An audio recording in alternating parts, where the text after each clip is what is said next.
Welcome, everyone. Welcome to today's special webcast. The title, as you can see in the slides, Supporting Working Parents with Alternative Solutions to Childcare. I want to thank all of you for taking the time out of your busy day and joining us with a very interesting panel with some really interesting content. I'm Amy Abel. I'm the Vice President for Human Capital Research here at the Conference Board. And I am very excited to join this conversation around supporting working parents. The companies and the executives that I have spoken to recently, is obviously around the crisis and the pandemic, are really struggling.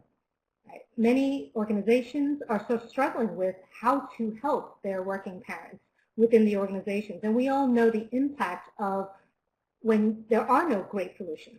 And what I hear mostly from companies are that they are providing flexibility, of course, that managers have leeway to provide flexibility to their teams and all their colleagues and employees that might have childcare and family needs at home. But as a working parent myself, flexibility is absolutely critical and essential, but what more could be done, right? It's really helpful, but not helpful enough. What are other alternatives? And that's the focus in the conversation for today. So I'm very, very excited to start some of these conversations and just some questions that we will be raising for our webcast. You know, what are the gaps in childcare support? Right? And this is even prior to COVID-19. What is the role of employers? What are companies supposed to do? How can they do? What can employers do to support working parents, and what solutions are out there, right, besides the flexibility solution that I mentioned. So lots of critical questions that resonate. All of us, I'm sure, again, those that are involved with childcare, you know, with schools opening / not opening / I'm not sure what, you know, this could not be more timely and more desperate of a conversation, frankly, for a lot of working parents.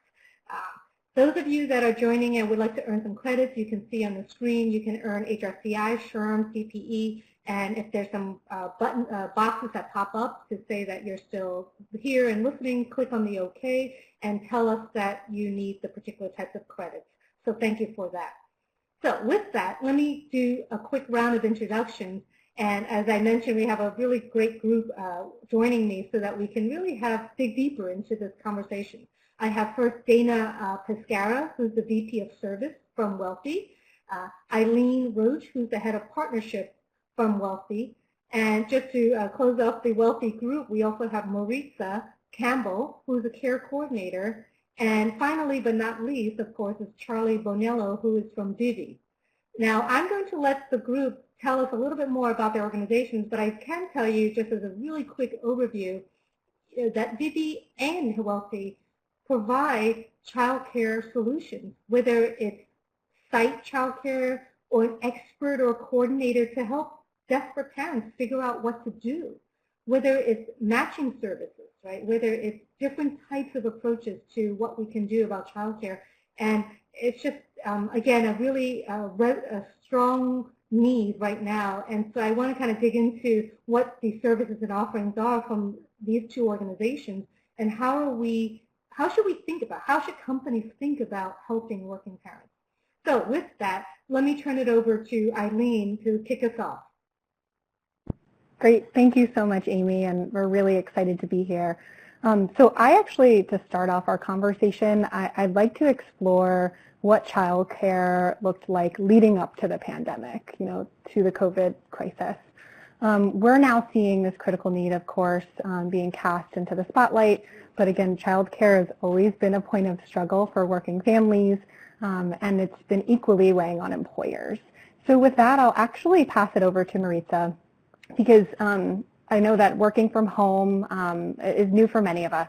But you have actually been working from home and raising your daughter for years now, and you've been homeschooling as well. So I would love to hear a little bit about what you find to be the most challenging about kind of this dynamic before COVID. Thank you, Eileen, definitely. I have been homeschooling my daughter for 8 years now, and I have done that in combination with trying to work as well.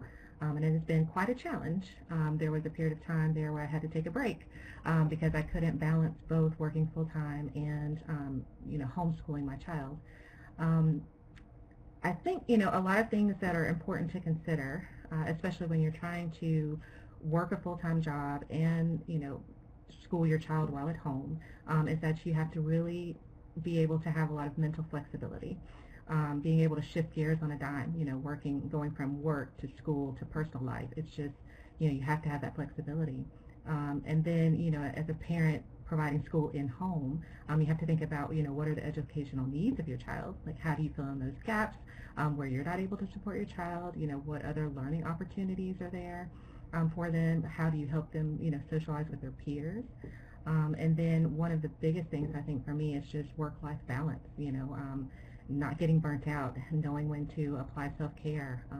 I know something that's been really critical for me in helping me to balance, providing homeschool and working full-time is just having an employer that is willing to give me that flexibility and support, me in the way that I need, allowing me to work those flexible hours, providing some, child care support options for me when I need them. So, yeah, there's a lot to consider. Great, and actually that's a really good segue over to Charlie, because I'd love to hear his kind of perspective, particularly about employers. Maritza saying needing that flexibility, but also other types of resources. So Vivi, has been helping employers address childcare needs since 2019. And I'd love to hear some of, the areas that you guys identified as gaps in childcare support for working parents. And again, pre-COVID, because I think maybe in a little bit of a different place today. Yeah, well, it's a really good point, right? And you kind of said it before, that childcare has always been a crisis for working families. And I think to really understand where the gaps were, you have to look at a couple of different things. The first is understanding, just on a macro scale, what are some of the issues here? And at the heart of it is supply, cost, and access. So number one, families spend more on childcare than they do on anything else, including housing, healthcare, food, and college. Seriously, close your eyes and point to a map of anywhere in the United States, and that's going to be the case. In Manhattan, a place where you would never expect this to happen, there are 14 times more children than available school spaces for them. Number two is, again, like I said, the cost. People are spending more on that. And then number three is the quality. Oftentimes, child care centers can be really, really scary places. And frankly, if you take a look at the options that families have, it really boils down to two different things. What we compete most against isn't some other child care provider. It's parents quitting their jobs. 50% of full-time employed women never go back to work after they have their first child. It's a shocking number. And if parents do go back, it's still not great, right? The average parent misses 25 to 30 days of work per year. So look, if they're not quitting their job or getting a nanny, parents just have two choices, basically. On the one hand, or three choices. On the one hand, you could send your child to a daycare, which basically keeps the child alive. They can be really scary places, though, right? Even if they have convenient hours, it's still really expensive.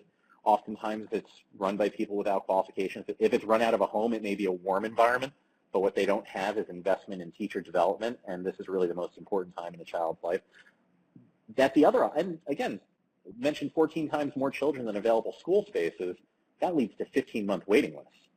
At the other end of the spectrum, you have nursery universities. It's the only thing that you can call them. They cost $70,000 a year no matter what city you're in. They start at 3 years old. They'll get your kid into Harvard, but again, it only runs from 10 to 2 a couple of days a week, and it's built for a time that doesn't exist anymore. And that time, just to be totally clear about it, was when moms didn't work. So again, you're kind of seeing three big things that lead to pretty big impact on the working population, and for better or worse, it's not surprising that it unfairly hits moms, right? And actually, you make a really good point, because I think the gaps that you just spoke about pre-COVID exist today in the middle of a pandemic, and probably exist. That gap's just widening by the minute. Yeah. And so I'll turn it over to you, Dana, because I'd love to hear your thoughts here. As I mentioned, we at Wealthy have identified that gap is growing, and we've really been in the business of improving the way families, experience care, partnering with employers to help navigate complex, and chronic issues, but the pandemic really kind of opened our eyes into this huge demand amount around childcare. And back to school, of course, became more complicated. So childcare became complex and then was in our space.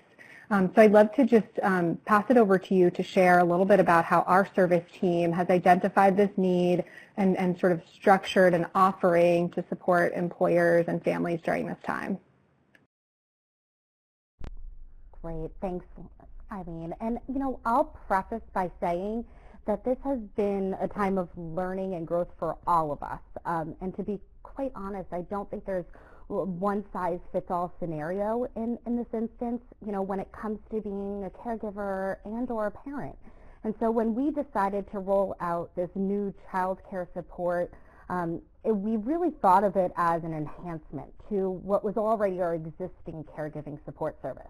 And over the summertime, the focus was primarily just on evaluating virtual summer camp programs because day camps were closed, and finding local activities that were in small subsets, or finding part-time in-home support to tailored resources to keep kids just engaged in the household. And so what we knew, though, at that point during the summer is that as we headed into the fall, there was this significant need to find nannies or babysitters, and that need would continue, right? But now we're talking about integrating this source of finding an educator, as Charlie mentioned, to supervise at-home learning, exploring in-home educational opportunities to perhaps fill the gaps of maybe off weeks or these hybrid options that some schools are offering. And what we've quickly learned is that families at the very least want to understand what those options are and what are the considerations that they need to take into account when deciding what is best for their family and for themselves. And so you all may have heard of micro schools, to study halls, to learning pods and nanny sharing. It's a lot to digest. And so in the short period of time, what we've done is we've really started just at the core of creating a task force, a simple task force of child care support of individuals that in our team here at Wealthy that meet and communicate on a weekly basis. And this started actually when the pandemic started in March, when COVID-19 came to our country. And so over the last couple of months, what we've done is we shifted our focus to this child care task force. And so some of our thought leaders are talking about some of the ongoing challenges and potential solutions. So a few of those are being lean, having the ability to adapt quickly and frequently continues, I'll say, to be an integral focus for us on how we're going to help support families and working parents.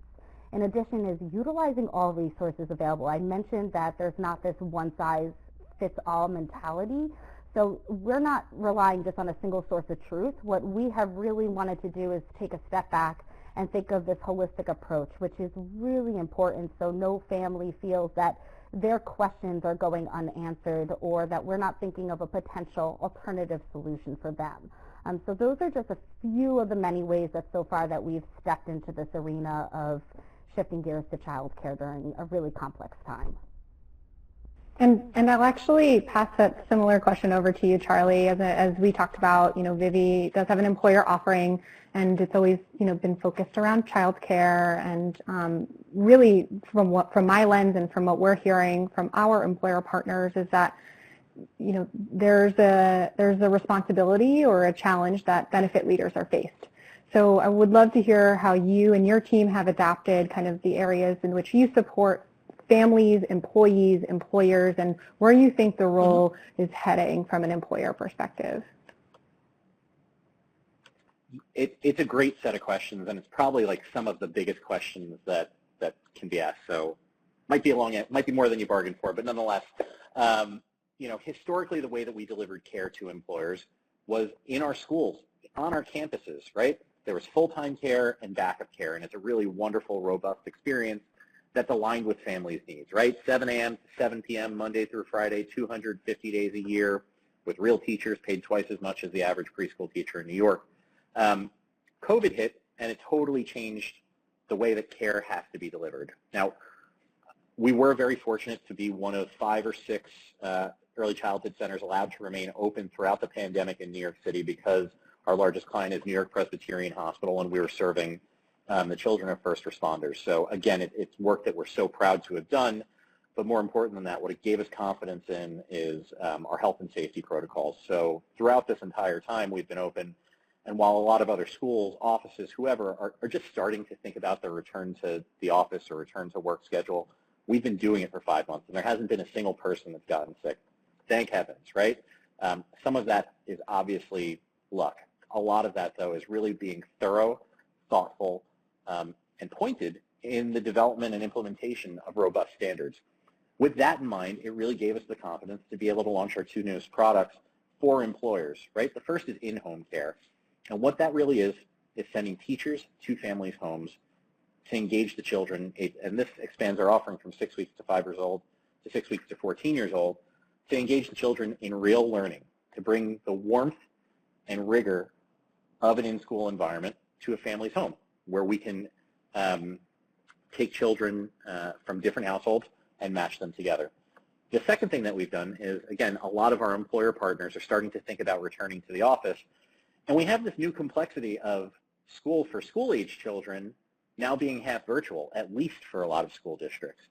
Well, what we've been able to do is convert empty office space into in-office care, because once the parents are physically on the same facility as the children, it allows you to do a lot more creative things. And so what children of school age need to access their virtual curriculum is technology infrastructure, the know-how to access it, somebody to engage them, somebody to answer those questions, and a warm environment that they're excited to go to.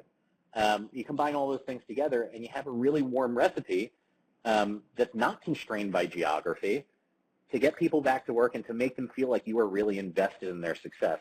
Because that's what it comes down to, right? Why would an employer be participating in the education or the child care of their employees? Well, because whether you know it or not, you are already spending on child care. The question is, are you investing or is it an expense, right? It's an expense if half of your workforce leaves the workforce because they don't have access to high-quality child care. It's an expense if people are working in the margins from 2 a.m. to 4 a.m. because they've only been offered flexibility, but everything else about their work and their life suffers, right? So the difference between providing access to really high-quality care and subsidizing it and just allowing it to happen is just the difference between being active and owning it versus being passive and letting it happen to your organization. I hope that helps answer the question. No, definitely. And I would imagine, though, that, and I'll pass this one over to you, Maritza, but I would imagine there are probably families and parents that may not want their children to go back to school, or they can't handle kind of the different schedules each week. And so I would imagine that a lot of parents are interested in learning more about what other solutions are out there. And I think of homeschooling, and that's why I want to pass it over to you, Maritza, because you've been homeschooling your child now.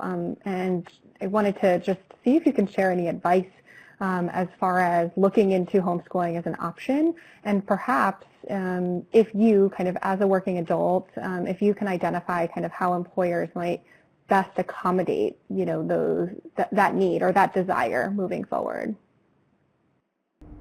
Yeah, sure, Eileen. I think what's important is first, just to understand that this is a really big thing that families are taking on. There's a lot of decisions to be made and everyone's feeling really overwhelmed. And so just trying to figure out what works best for your family is really what's most key right now.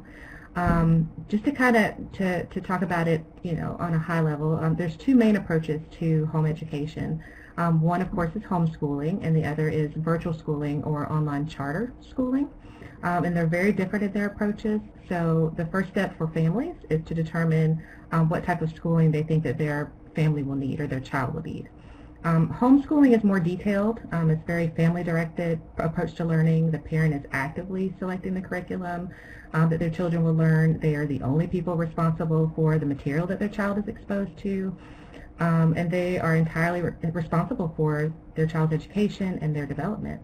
Now each state is different, and they may offer some form of regulation in terms of attendance or testing, but overall the parents are responsible for what their child is learning, and they're responsible for all of the books and materials. But now a lot of families, what they're seeing is that school systems are going to virtual schooling or offering online charter schools, which is a much more structured format for children and families, and it takes the guesswork out of what sort of curriculum and what the state's regulations are in terms of meeting education requirements. And then depending on the virtual school, children may be required to attend, online class sessions. A lot of these schools are trying to mimic the school day. And so, they're still required to have sessions with their teachers and interact with their peers, and they have a certain amount of homework and things that they're responsible for. And so now parents are finding themselves not only having to work, but having to actively be part of that education day to day. In terms of how employers, can support families, I think I already spoke a little bit about flexibility and schedules, but, offering other solutions is what's really key. I think Dana spoke to this as well. There's a lot of things popping up right now, like pods and, small groups of families gathering together to try and, find solutions. So if employers are able to support and, support families, in terms of needing that flexibility, knowing what options are available, finding, opportunities to, provide resources for them, that's the best thing that they can do right now. And actually, on that note, I've been thinking about internally things that we've been doing at Wealthy to just support our own working parents, and I think fostering a community and, knowing that there are other people who you can talk to and listen to is one thing that Dana, you and the team have really been working on. And so I'll kind of go with that theme. For you, Dana, question about, doing a tremendous amount of work, not only into the child care solutions on behalf of families that we support, but even for our own employees. And so I'd love to just hear what you've kind of discovered, what we've maybe put in place, and some of the learnings and solutions that families are really leaning on at this moment. Thanks, Eileen. And I know there's a ton of questions on, what are the differences between care for children who are not at the school age and toddlers and infants. And so I kind of think of this as a twofold. And, there's always, employers are thinking of childcare, right? There are solutions out there like Bright Horizons, which is great for backup care, as a backup care solution. But I also think there's a lot of complementary services for families in conjunction with that. And so I'll start by saying that maybe one of the not so innovative, but honestly just smart opportunities here is to encourage employees to join their communities. One thing that we've noticed is that communities are coming together. They're forming virtual and social distancing events within the smaller subset of where they live and reside in. And what's happening is that parents are joining to talk about the challenges that they're facing, build bonds with families that are nearby, which sometimes can make all the difference, especially for any parents that do have to commute to the office or have one that's in the home. They want other families that are nearby and that they can get to know. So that's something that has been really interesting to see and watch. And what ties into this is a little bit of that social media piece, which is an integral part of kind of this collaboration mindset. While it certainly can be overwhelming to get everyone's opinions on what's the best solution and for them, I think what has happened is that there's social media parent groups that are forming, and I think this is a really great opportunity. It is based on community parent groups, right? But we've actually also seen, if you have a child in daycare and you know other parents and have formed these relationships with their children and have decided to either pause going to that daycare because of safety concerns or anything of that nature, perhaps form a subgroup of just the parents from that daycare center where the kids have already interacted with each other. And that's where it starts to get into this idea of nanny sharing. And what does that mean? So what we're seeing is that parents are wanting to find other families to share in the cost or to share in the kind of opportunity of learning and collaborating together. And so some of the solutions that we found, obviously there's a lot of sites out there, but if you are just interested in and learning through another family and working together to find a nanny or a babysitter or perhaps someone who has a little bit of an educational background but not as deep as Vivi goes, sites like Nanny Lane or Nextdoor. Believe it or not, Nextdoor, which is like a neighborhood hub, has been, interestingly enough, a real success for some of the families that we've been working closely with, because they're finding local families near them. There's online tutoring programs that have this really in-depth educational online activities and learning opportunities for parents. And I think what this does is this fosters a little bit for older kids to fill the gaps where they might be in that hybrid option, or for the younger children, it is a little bit engaging. And I know sometimes technology can be of a concern here, but what we've actually done is create this vetted list that we put together over the summertime, and are now actually adding that educational piece to it, and are in talks of actually making that public to the employers and employees and families that we're working with currently. And one of the pieces that I'll share about like what we're doing, right? What are we doing at Wealthy to support families?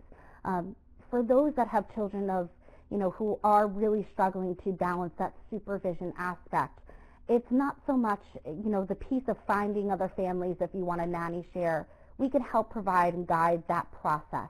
But what we're essentially doing is taking the logistics, right? Think about the time that a parent takes to find a nanny or a babysitter. Ask the right questions about COVID and precautions that are being taken, understanding what their supervision looks like and feels like. We are really here to help kind of foster that relationship, but also take that step off of the shoulders of parents while they're already trying to talk to other parents about options, work full time, commute if needed.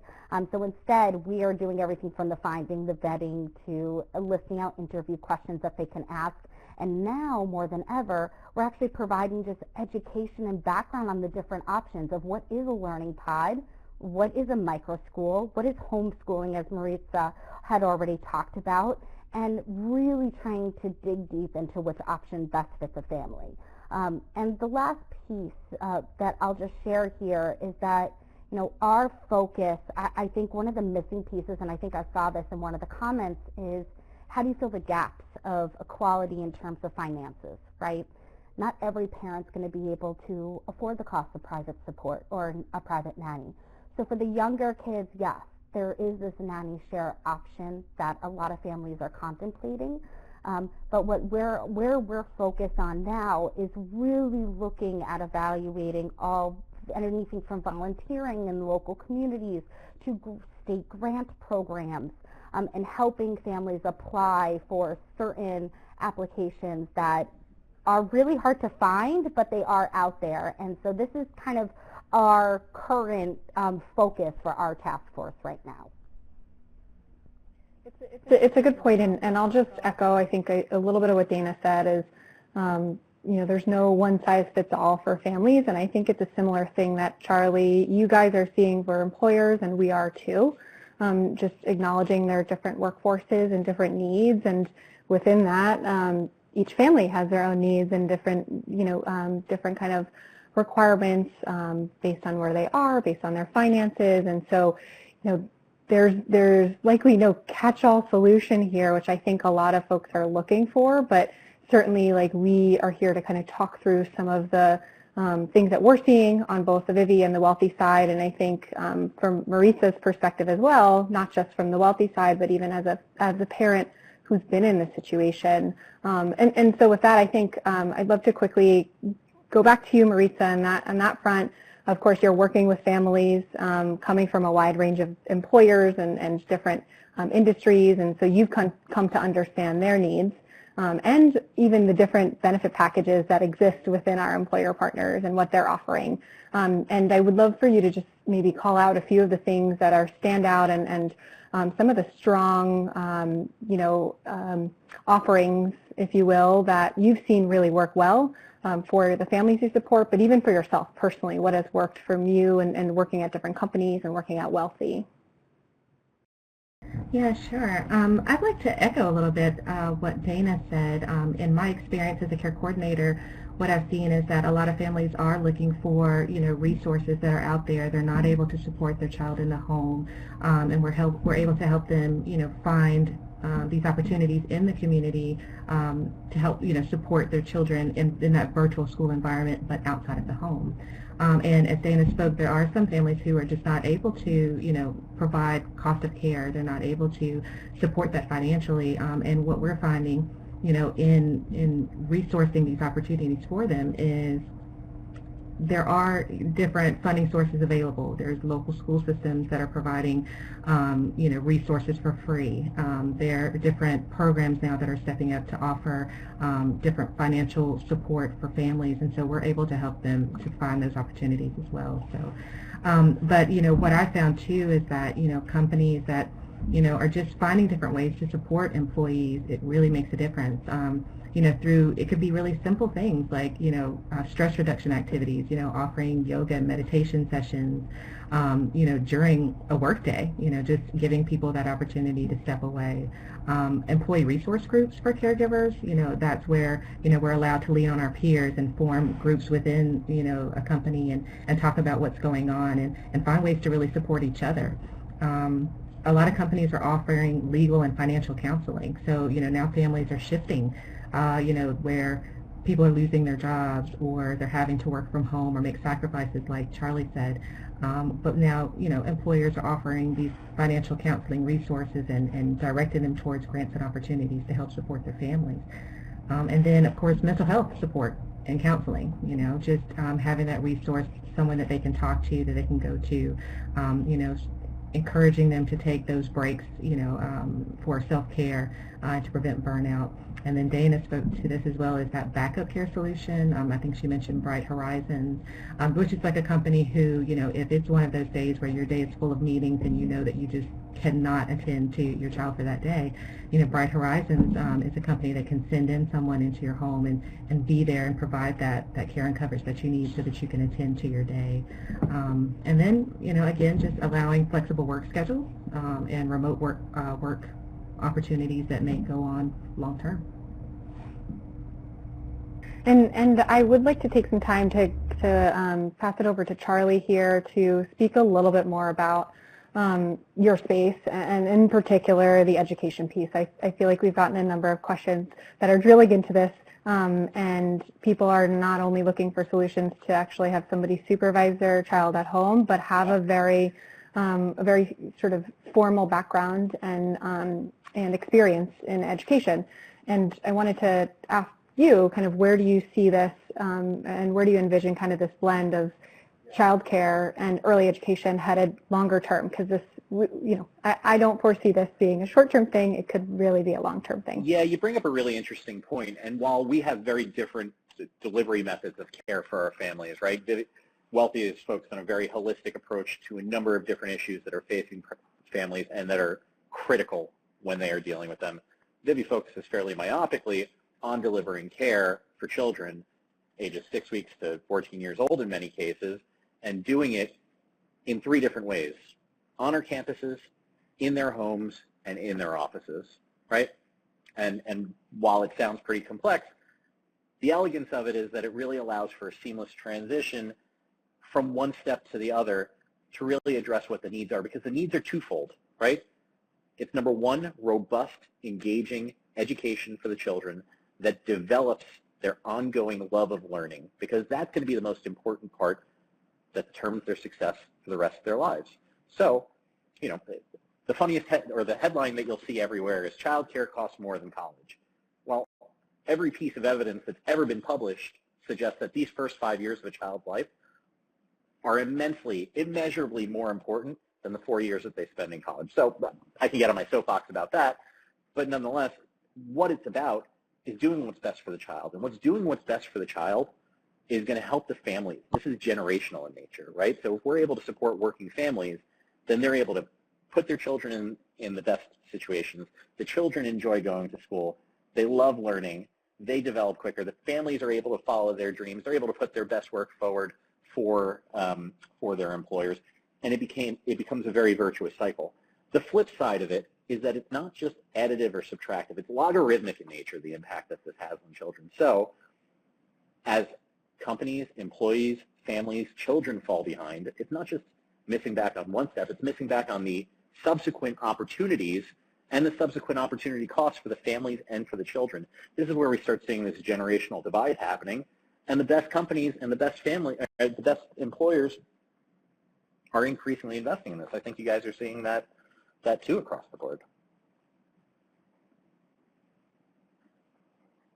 I would love you to speak a little bit about, because you mentioned this earlier, and I think a big kudos to Vivi for supporting New York Presbyterian, the folks that are on the front line. But you did speak a little bit about the safety, kind of the health and safety aspect of it, and I would love to drill in. I'm sure we've gotten questions on that, but from your lens and from what you guys have done in working with New York Pres and other employer partners, what's the most critical thing for an employer to really speak to when it comes to health and safety, and perhaps sending their children to a daycare or keeping their loved one in their home? Yeah. Kind of, if you can speak a little bit about that. So our health and safety plan is a 120-page document that goes into the minutia of how you wash a hand and when you wash it. Nobody needs to hear about that right now. I'm happy to talk about it in depth or even share it with the group. The bigger issue here is twofold, right? Number one is not worrying alone. You guys have said this yourself, but worrying alone is a terrible thing, and oftentimes we look at something like the internet being the most dangerous thing that's happened to parenting, because you fall into these anxiety holes and you don't get the real answer. Reach out to your trusted sources, other parents, the schools that you've been going to, the friends that you have in your ecosystem, and make sure that you're sharing those anxieties. Because number two is trusting your gut. If it doesn't feel right, it doesn't matter if everybody's wearing a hazmat suit. It's still not going to help the situation. And so from our perspective, the way we always talk about it is sanitizing but not sterilizing, right? It has to be clean. It has to be safe. It has to be welcoming, because this has such a wide impact, but we can't sterilize it. You can't just take the love and the heart out of it. And I think parents really respond to that. We're in a very fortunate position, like I said, where, again, for 5 months we've been implementing these procedures, and they start from when you come in until when you leave. And it's a lot of very little things that incrementally create very big change, right? So something like parents are no longer allowed inside of the centers. Why? Well, because we don't want to cross-contaminate them. So they give the child changes their clothes when they get in, or the teacher changes their clothes, right? That's step one. Everybody's wearing a mask unless the child's under 2 years old. That's another big thing. Gloves have always had to be worn when changing diapers and preparing food. It's just being certain that that's happening, right? Temperature checks when people come in. We have people sign a COVID waiver and attestation form every single morning. Our teachers are tested every 3 weeks, and it's not all of them going at the same time and getting tested. It's at least one a day. That way, at any given time, we know if anything has happened. And then finally, it's reducing cross-contamination, right? We're very lucky that none of our groups really go larger than 12, so it hasn't impacted our economic model within the school. But again, you take all these procedures and you move them into the home scenario, and it translates very well. To these kind of procedures and protocols are also something you are working with employers on, as far as setting up the in-office centers and sort of that aspect. Absolutely. So in an in-office center, it becomes very similar. Imagine, the biggest 2 conference rooms that you had being turned into an early childhood room for your youngest learners, right? We're talking 0 to 5 years old. Essentially, you're going to have to implement those same procedures, and that's what we're there for, right? It's not just providing the teachers and the curriculum and the space. It's actually working together to make sure that everybody's safe. Otherwise, it all kind of falls apart. And I have one more question, kind of, I think, before we turn it over for Q&A, and this is for Dana. So just to sort of wrap up this, I think we've heard at Wealthy that it's not just childcare. There are oftentimes multiple loved ones that are being cared for and looked after by employees, and it could be somebody managing care for a spouse, for their own needs, an aging loved one, and I think we've certainly seen that throughout our whole kind of pandemic and well before that. But I'd love for you to just quickly touch on any of those changes and how employers can really specifically help those folks who are caring for multiple loved ones.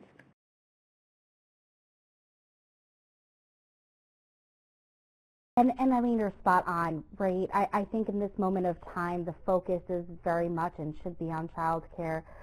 But this isn't obviously the only challenge that employees are facing, and I'll also say will continue to face. And so the impact that this childcare crisis has had on employees is just another layer to the challenges that working families are struggling to balance overall. So I will say that Maritza hit on a lot of these subsets of what employers are already doing really organically and thoughtfully, but also reiterate maybe some of those moments in time that employers can really think about thinking of a holistic approach to their employee base altogether. So one of those being, generally just fostering an environment that is open and honest. And one of the things I'll say here is that when COVID-19, the pandemic started, and it still applies, over-communication and consistency in communication is needed. So driving that transparency on what working families are facing is important. From doing, one of the things that you do is team pulse checks. And these are surveys that can go out, individual one-on-one check-ins. And also what we've recently discussed of implementing is creating a way that, on our side here at Wealthy, what we're doing is creating an open dialogue and communication channel for all working parents. And I do encourage this across the board for all employers to take part in where, for example, we use Slack for internal communication. So what we're doing is creating a specialized Slack channel for working parents. And what this does is this allows parents to openly discuss tips, resources, maybe some local activities that are close to the employer offices, and frankly, just even some reality humor, as I call it, of the scenarios that many parents can relate to. I think the key point, though, is consistency and thoughtfulness, and just to remind employees that they are staying on top of this, that they're not alone, and that we are trying to craft these opportunities of kind of open dialogue as the months go on, right? The next one that Maritza already kind of tapped into is flexibility, so I won't take too much time there. And Amy, you said it perfectly, right? I think at the core, flexibility is necessary. This is anything from being able to handle school that comes up last minute. I know a lot of scenarios have been recently. I have virtual teacher conference, parent-teacher conference. And so that may take up periods of time. And parents that have multiple kids in the household are now doing this at different times throughout the day. So those parents may have to take time off or take the day or take the week off. And that's extremely valuable as a caregiver and as a parent. And think that as long as the work from home operations are still intact, that flexibility will continue to be needed. And then, the virtual support is really important here for anyone that is not currently going to the office or employers that are still having employees work remotely. If there's someone that does not want to, or folks that don't want to talk publicly, right? Public in a channel or within an employee resource group, perhaps they want to do it privately. There are obviously a ton of telecounseling services or tools. One that we've recently are rolling out is a company called Will, which offers like mini courses for self-care. Some folks have heard of like Talkspace and other tools like that. But I think having that flexibility and options to fit different personalities is really, really important. And then the last thing that I'll just share is just that it's not all hands on deck, right? Rather, it's really thinking and finding ways to take off working families' plates. And what we have seen is that employers are expanding paid time off, leave policies, and offering programs like Wealthy. I could just speak for us when I say that the goal at the end of the day is to really support a culture built on the ability to partner together to ensure that employees can both personally and professionally kind of grow. So finding these little areas and gaps, I would say, are going to be important as we continue kind of through the year and beyond. And I think now we probably can turn it back to Amy, because I would imagine we have just a ton of questions. So Amy, I think you're going to be fielding these as we go. So. Yes, no, thank you to the group. We do have a ton of questions, and as you probably have noticed, they range extensively. Everything from tax implications to, well, how can I support my child with virtual learning? I do want to emphasize to the audience and all of us that these are products and services offered to companies and to employers in support of employees and parents within those companies, right? And so it's great. And I think someone in the audience said, is it a child care coach kind of service provided by Wealthy? And I actually kind of like that. Sort of like the employee assistance programs, but specifically for childcare. And that's actually important because all of you see the holistic view that is necessary. We can't just give you like an 800 number that will solve all your problems, but there's so many different facets of the problem, right? We can't just give you a link and say this will solve your childcare problem. Here's a pod to go to, right? Like, it's not that simple, and we all know that. And so having a coach or a child care coordinator like a Maritza would be really, really helpful to basically analyze and think through and debate what's possible, right? And all of those remain challenges.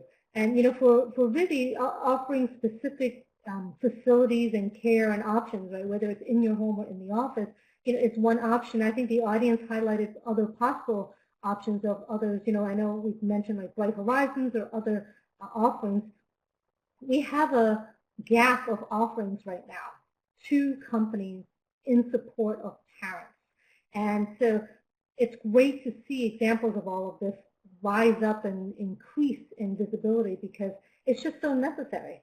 So sorry, it was just sort of my 30-second summary of some of the conversations that have been going on. And I guess I would say, I was thinking of the Charlie for the the safety protocols, but you've already kind of covered that. You have a 120-page manual, and yes, no, we don't need to cover this right now. But it's just interesting with all the debates and how are companies responding to this offering, and how do are parents concerned? Because I know there were a couple of questions around like, well, we don't want to send our child to this, and so how do you think about that? And anybody else, of course, after Charlie? Yeah, I mean, I can't reiterate enough that like the overarching driver for families and individuals has to be, number one, not worrying alone, and number two, trusting their gut. And for some people, they're just not ready to send their child back to school or to a center. And that's, again, why we launched our in-home and in-office program. Again, sending folks to a teacher to a family's home on a one-to-one or two-to-one basis has been a real boon for families and for individuals, right? Especially for the children. One of the, we talked about pre-COVID, we haven't spoken about post-COVID. Half of all child care centers and preschools no longer exist. So that 14X that I mentioned before is just going to get worse. It has never been more critical to be able to help your employees find care for their young ones. And so again, the three different modalities, I think they're mutually exclusive and comprehensively exhaustive, right? There's in-school, in-home, in-office. And those tend to cover, I think, 99.9% of use cases. And for us, we're seeing a lot of employers really going gaga for the in-office and in-home as a combination, right? In-office being a particular driver of getting people back to work when they need to be and supporting them in that way.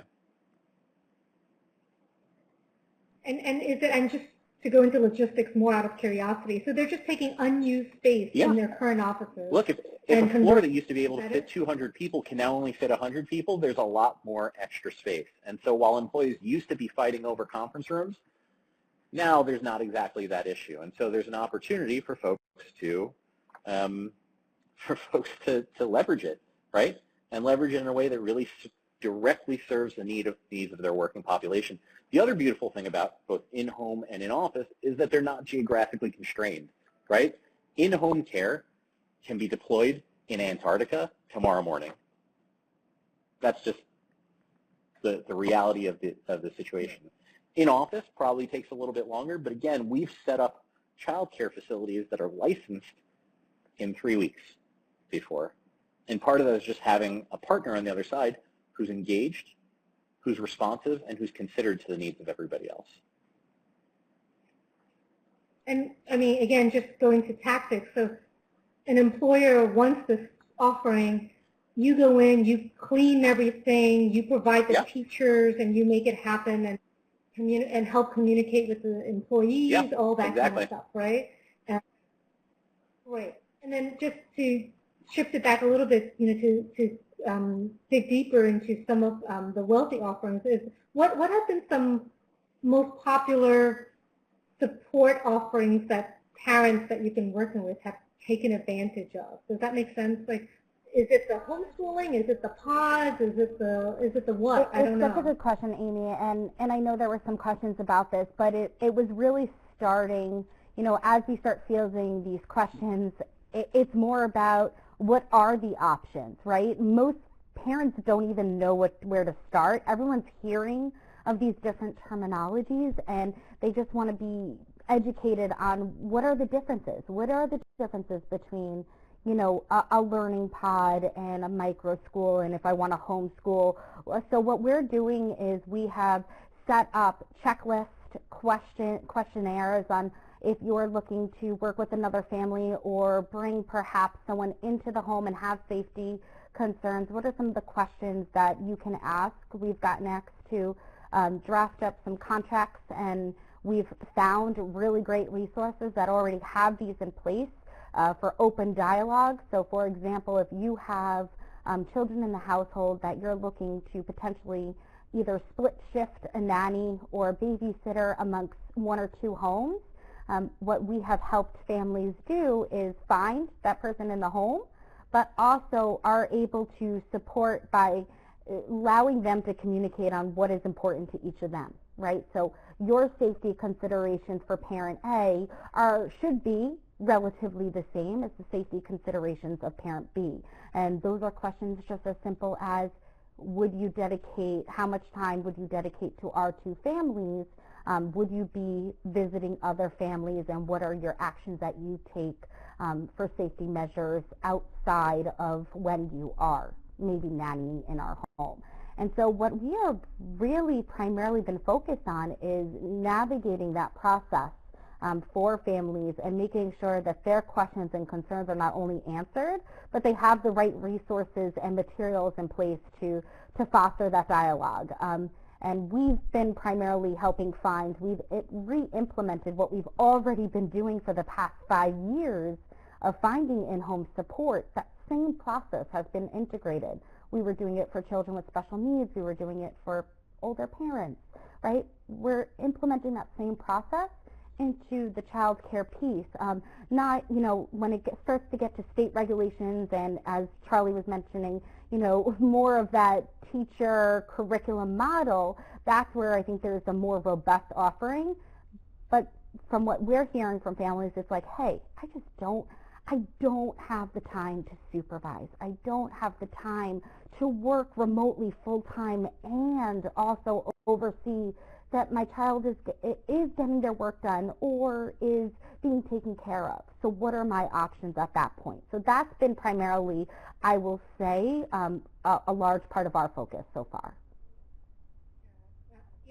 I can see that education, even just in our chat box alone, there's lots of questions about just knowledge and basic, what is this, what is that type of questions.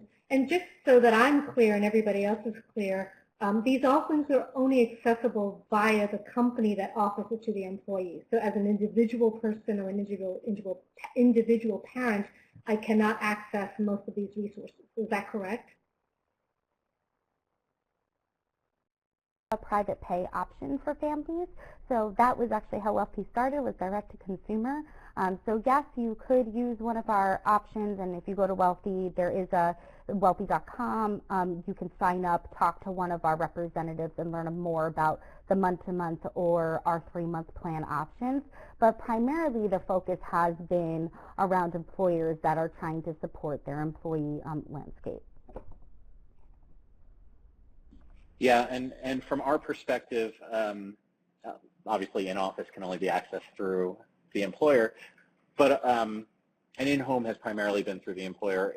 In our in-campus model, we have a number of community families, and likewise in-home, right? So that's kind of dependent. The thing that we try to do with employers is be really flexible. So every company that we work with has a different amount that they're subsidizing for their employees.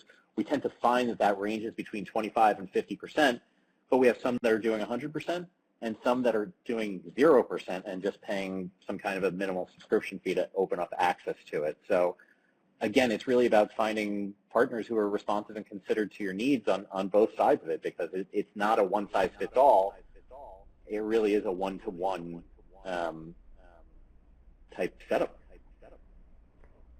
And Eileen, I'll just chime in here. Is there, because you work so closely with employers on our side, so I meant to say, is there anything that maybe you, from your perspective, that you wanted to add in working so closely with our employers and prospects?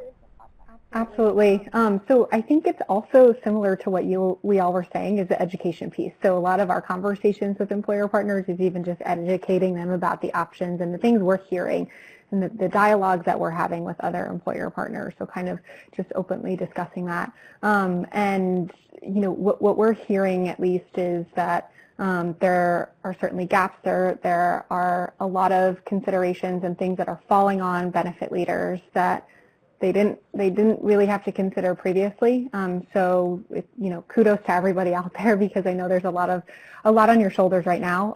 But I think the overall kind of piece and what we've talked about is there isn't one size fits all, and there are so many layers to this issue. It's incredibly complex. And really, you know, the regional piece I think is very interesting in that there are, you know, certain areas of the country that are in a different place now and might be in a different place in just a month or two, and that has direct impacts on your employees in those regions.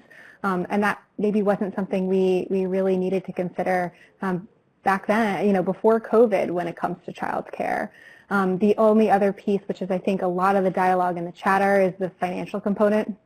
So you've gotten a lot of questions about the cost of care and it being increasingly expensive generally, and then you add a layer of education in it, can also become expensive. But I'll just echo what Charlie said, is that those first 5 years especially are really critical, and so it's an investment. And I think that's some of the dialogue that we're starting to hear from employers as well. But just really what I love seeing is a creative solution. So I love hearing what our employer partners are thinking and them kind of bouncing an idea off of us, and if we've heard that, and how, you know, if there's any companies like Vivi that can help, you know, be able to foster that, like the in-office piece. So I think it's really interesting, because it does seem like it's almost crowdsourced and brainstorming happening, which I'm sure, Amy, you also have seen kind of from the conference board perspective as well.